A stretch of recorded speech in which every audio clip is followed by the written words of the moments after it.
we understand music through memory.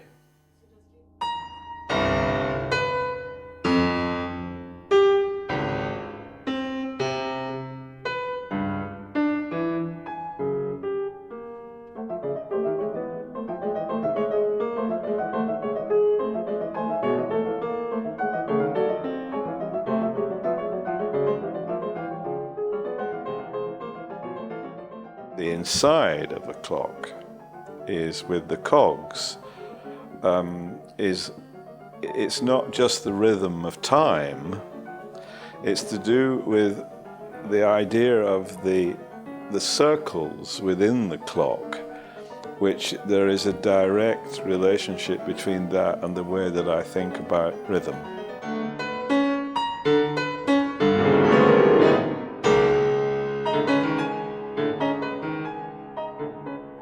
There are certain things to do with the music I write, to do with the rhythmical things in my music, which are to do with repetition.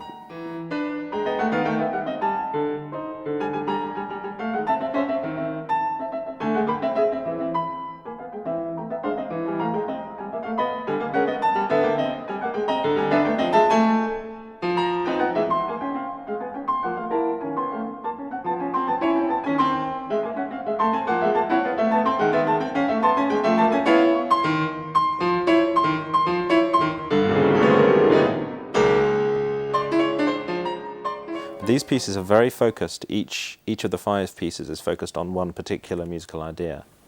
And in a way, this is a departure for Birtwistle. Now, the first clock is a very intricate little thing. A very monothematic. It does just the one thing all the time. We have semi-quaver lines, and we have quaver lines. So you have semi-quavers and quavers in one hand, and semi-quavers and quavers in the other. Semi-quaver line, for example. Both hands are playing really all the time, and you feel like you're just sort of going like this. And you feel that the clock is working, but in a way you can see that something's going to happen later on.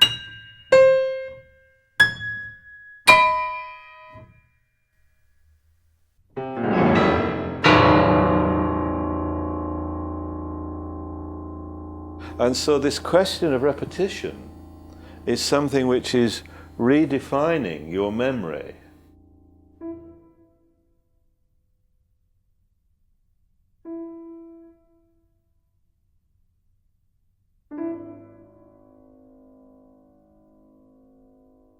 The second piece is very, very different. It's not really a clock, it's sort of something which is limping along, trying to start. It never really... The second piece is in a way the most fragmentary. It gives us a repeated pulse continually. Really small fragments of a couple of bars at the most, where there is... We have little moments which might become where there is a continuous pulse, a continuous feeling of something carrying on like a clock, or which you think might become pulse. Towards the end, there is a very long process of winding down, where a clock winds down over a space of a couple of minutes. So this is a pause, and then it's almost like it's the remains of clocks. It's not really anything more than that.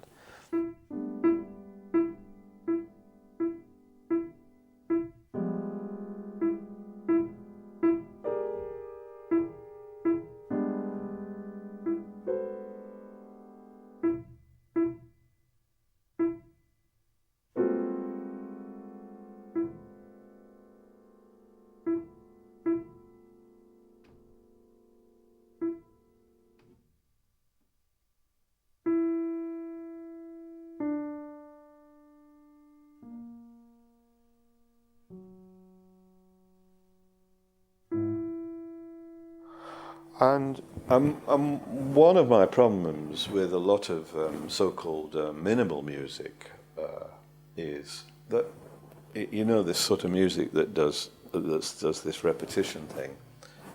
I find that my ear gets there before the piece.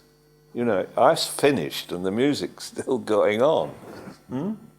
And I find that rather disturbing. I find that rather sort of simple-minded.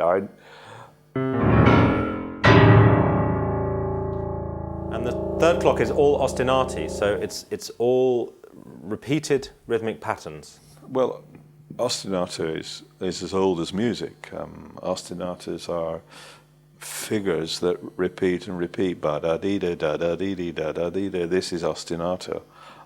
But in the case of my pieces, they're not that. I call them mechanism. And you have these two ostinati always grinding together. So if I start it again. Because they're never exact repetitions. I mean, there are various sorts of things which repeat but don't quite repeat.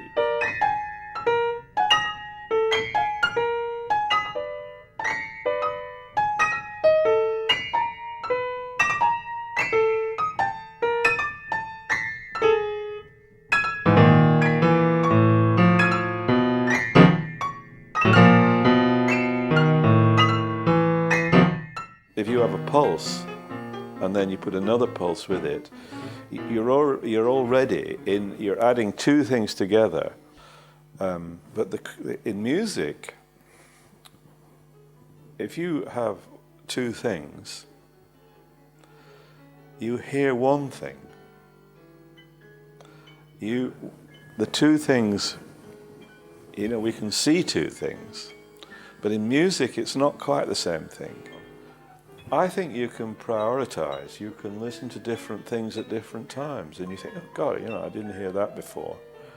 And it wasn't because it wasn't there. It's because you're listening to different things.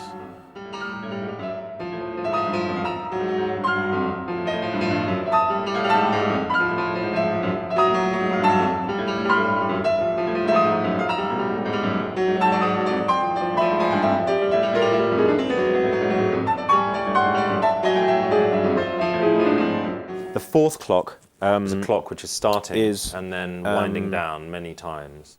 About winding down, only about winding down. So, for example, every time it starts, it's the only piece which uses the opening gesture more than once. All the pieces have the same opening gesture, and this piece uses it at the beginning and then repeats it several times. So it's like the fourth clock is always restarting in a way.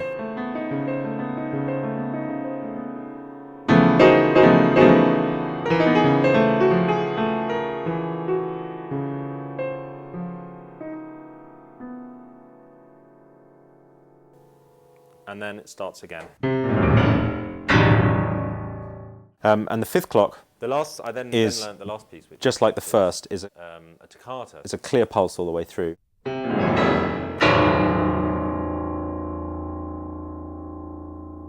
We understand music through memory.